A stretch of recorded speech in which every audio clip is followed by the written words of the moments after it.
Hello बच्चों, welcome to विप्टरमाइंड channel. आज इस सेशन में हम डिस्कस करने वाले हैं सर्कल चैप्टर का एक और इम्पोर्टेंट क्वेश्चन।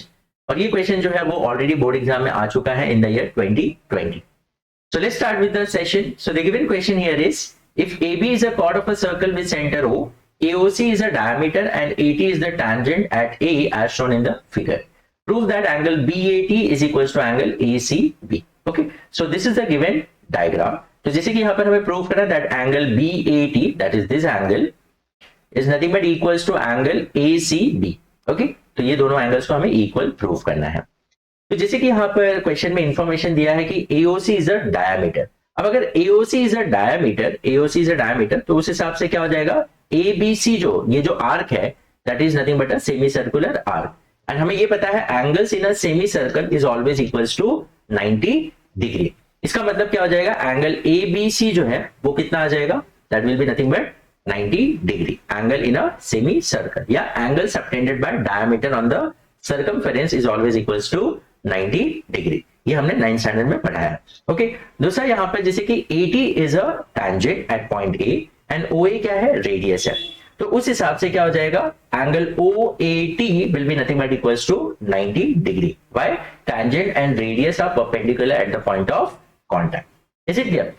तो ये सारे इंफॉर्मेशन से हमें ये सारे एंगल्स का मेजरमेंट मिल गया। अब ये दोनों एंगल्स को हम कैसे इक्वल प्रूव करेंगे, प्लीज ध्यान दीजिए।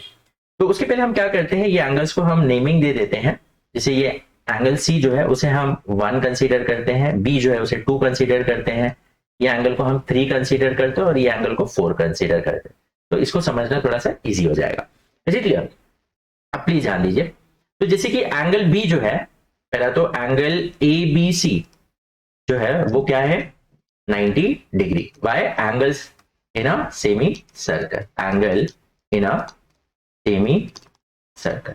Okay, so angle in semi circle is equals to 90 degree.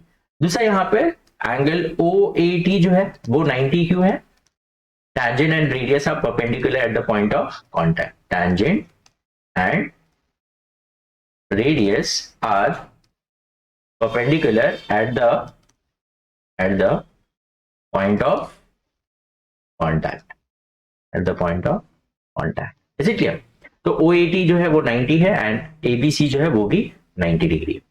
अब देखो यहाँ पर ये जो ट्रायंगल है ABC जो ट्रायंगल है उस पर अगर हम फोकस करते हैं तो यहाँ पर angle 1 plus angle 2 plus angle 3, ये तीनों ही एंगल्स को अगर हम ऐड करते हैं so it is nothing but equals to 180 degree.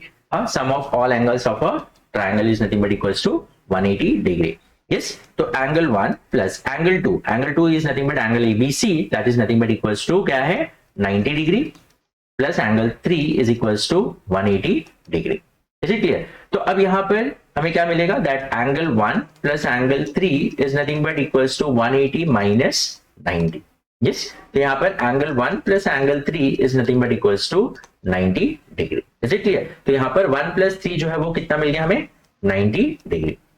अब यहां पर ध्यान दीजिए, तो जैसे हमें ये पता है that angle OAT is 90 degree, tangent and radius are perpendicular at the point of contact, but OAT is nothing but it is made up of two angles, that is angle OAB मतलब angle 3 plus angle BAT that is angle 4।